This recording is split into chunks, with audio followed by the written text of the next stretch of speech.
15 de abril de 1996, sur de Colombia, municipio de Puerres, Nariño.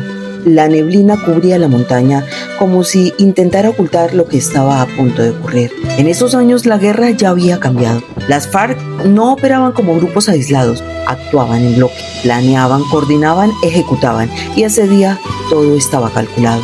Una caravana del ejército avanzaba por la zona, 6 vehículos, hombres en relevo, armamento, una misión rutinaria, proteger el oleoducto y sostener la presencia del Estado. No era una operación de combate, pero ya estaban en territorio enemigo. A lo largo de más de 1 kilómetro los esperaban. Integrantes de los frentes 29, 32 y 48 habían preparado el terreno. Las FARC tenían explosivos enterrados, posiciones estratégicas, líneas de fuego cruzado. No era un encuentro, era una emboscada. 5:45 de la tarde. La primera explosión rompe el silencio, luego otra y otra. El convoy queda atrapado. Desde todos los flancos llega el fuego. Fusiles, ametralladoras, granadas. No había hacia dónde correr. El infierno. El oleoducto estalla, el petróleo se enciende, las llamas envuelven los vehículos y a los hombres dentro de ellos, y en medio del fuego la guerra muestra su rostro más cruel. La visibilidad es casi nula, la neblina, la oscuridad, el caos, todo juega en contra. La emboscada es total. En pocos minutos la caravana es superada.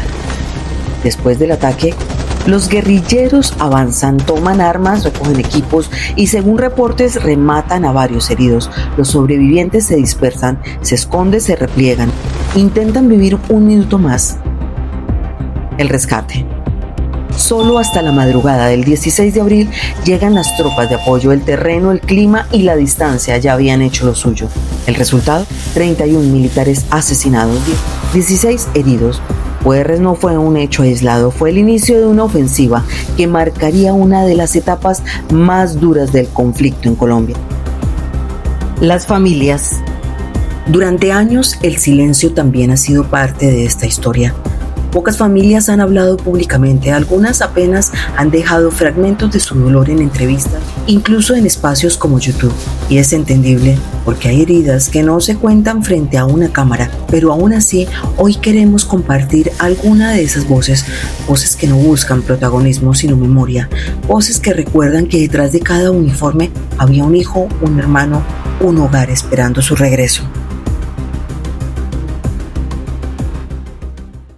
La comunicación en ese tiempo era la radio, donde todavía nosotros no lo podíamos creer porque mi hermano estuvo en la casa el día anterior. En ese tiempo él anhelaba prestar su servicio militar y ser soldado voluntario. En ese momento, pues él igual, ese eran los sueños para sacarnos adelante a nosotros como familia, tener una casa. Como decía él, yo me voy de soldado voluntario, yo voy a trabajar, decía, para que mi mamá tenga casa. Ellos fueron emboscados, fue volado el oleoducto trasandino, donde fueron quemados y fueron masacrados con tiro de gracia a los que quedaron sobreviviendo. Él no pertenecía al grupo, él fue como escolta con las personas que subieron y bajaron del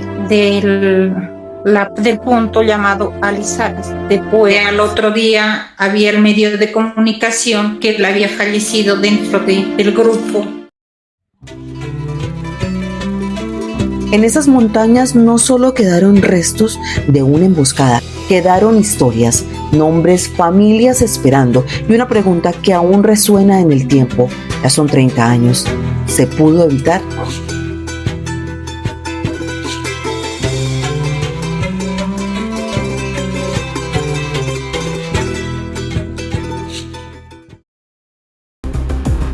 No fue un ataque improvisado, fue una operación planificada. Detrás, el bloque sur de las FARC. Nombres que en ese tiempo dominaban la guerra en el sur del país: Joaquín Gómez, Raúl Reyes y Fabián Ramírez. El resultado fue devastador. 31 militares muertos, 31 nombres que el país no puede olvidar. ¿Y qué pasó con las FARC? Mientras tanto, los responsables del ataque siguieron su propio destino. Raúl Reyes murió en el 2008 en un operativo militar. Fabián Ramírez y Joaquín Gómez se acogieron al proceso de paz. Los señalados. Pero lo que vino después no fue contra quienes dispararon, fue contra quienes sobrevivieron. El ejército señaló a sus propios hombres. El teniente coronel Alberto Moreno Sánchez, comandante del grupo mecanizado. El mayor Juan Rafael Lalinde Gómez, el capitán Ricardo Vázquez Ríos y el subteniente Darío Coral. La mirada dejó de estar en el enemigo y apuntó hacia adentro. Un tribunal de honor tomó la decisión. Fueron expulsados del ejército. Se les responsabilizó por una tragedia que ocurrió en segundos en medio del fuego. La defensa. Ellos sostuvieron otra versión, que no abandonaron, que no hubo cobardía, que fue una emboscada imposible de responder, una guerra desigual en un terreno donde ya todo estaba perdido. Con los años, el tiempo empezó a revelar otra historia. Las investigaciones avanzaron. El fallo llegó desde el Consejo de Estado. No hubo responsabilidad penal individual. Los militares fueron exonerados, pero el Estado fue declarado responsable por no haber evitado lo que ya era una amenaza conocida. Los hombres que fueron señalados no volvieron al ruido público. Hoy viven en bajo perfil, lejos de cámaras, de titulares. La historia dejó una pregunta difícil de ignorar. ¿Cómo entender que quienes ejecutaron la emboscada hoy participan en política del país, mientras quienes sobrevivieron fueron retirados de las filas?